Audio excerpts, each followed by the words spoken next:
आप देख रहे हैं आखिरी चीख शिवा के साथ। तो चलिए बढ़ते हैं आज की कहानी की ओर। दोस्तों, यह बात उन दिनों की है जब मैं इंजीनियरिंग की पढ़ाई पूरी करने के लिए अपने घर से बाहर गया हुआ था। मैं कई महीनों से घर नहीं गया हुआ था। परीक्षा भी नज़दीक आने वाली थी। मैंने सोचा कि क्यों ना परीक्षा से पहले एक बार घर घूम आया जाए। इसलिए मैंने घर जाने को सोचा। मेरे साथ मेरे गांव का ही एक लड़का सौरभ भी मेरे साथ पढ़ाई करता था। मैंने उसे भी घर चलने को कहा और वह भी घर जाने के लिए तैयार हो जाता है।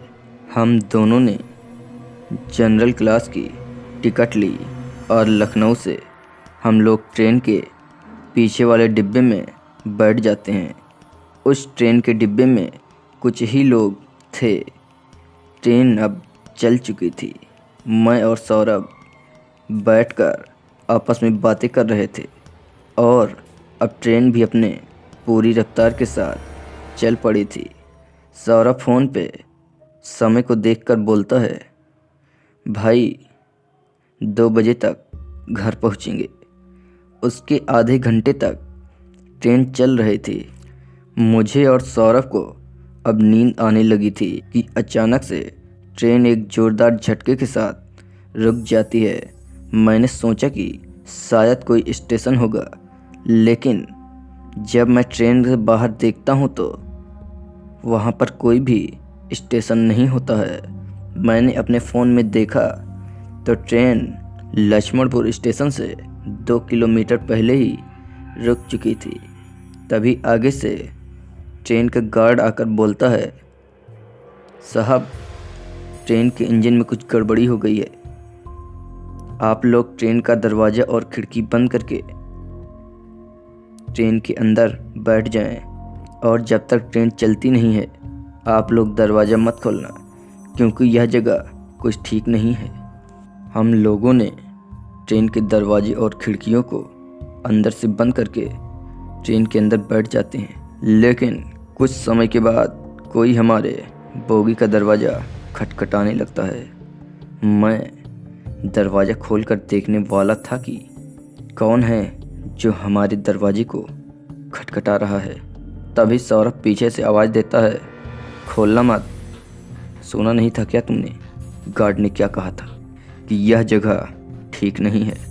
मैं चुपचाप फिर से आकर पीछे बैठ जाता हूँ। थोड़ी देर बाद फिर से कोई दरवाजे को खटखटाने लगता है। तभी मैं सोचता हूँ कि क्यों ना खिड़की को खोलकर देख लूँ जो बार बार दरवाजे को खटखटा रहा है। कौन है वह? मैं धीरे से अपनी खिड़की को खोलता हूँ तो मैं देखता हूँ बाहर एक सुंदर लड़की खड़ी हुई होती है।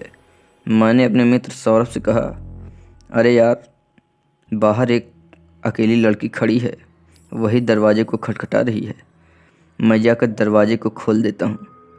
वह लड़की डिब्बे में चढ़ने की बजाय दरवाजे के खुलते ही रेलवे की ट्रैक के उस पार की तरफ जाने लगती है। मेरे पाँव भी अपने आप उसी की तरफ बढ़ने लगे थे।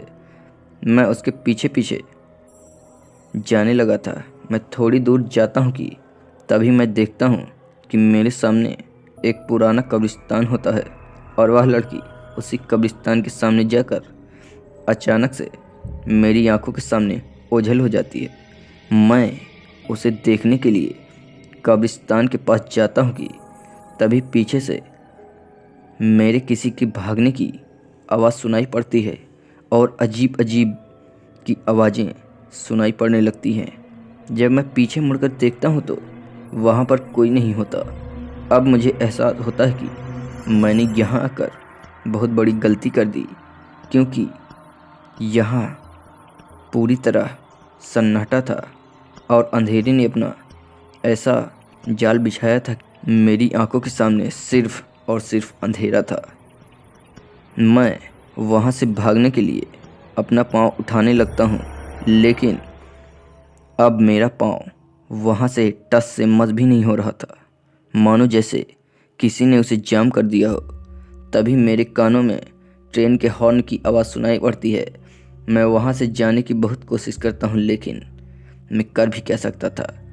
मैं वहाँ पर खड़ा होकर डर के मारे कांपने लगा था कि तभी पीछे से सौरभ आता है और बोलता है कि भाई तू यहाँ क्या कर रहा है, चल ट्रेन चलने वाली है। सौरभ के आते ही मेरा पाँव अपने आप वहाँ से चल देता है और हम दोनों भागकर ट्रेन को पकड़ते हैं। मेरे ट्रेन के पास पहुँचते ही ट्रेन चल दी थी, लेकिन ट्रेन की स्पीड कम होने के कारण हम दोनों उस पर चढ़ जाते हैं।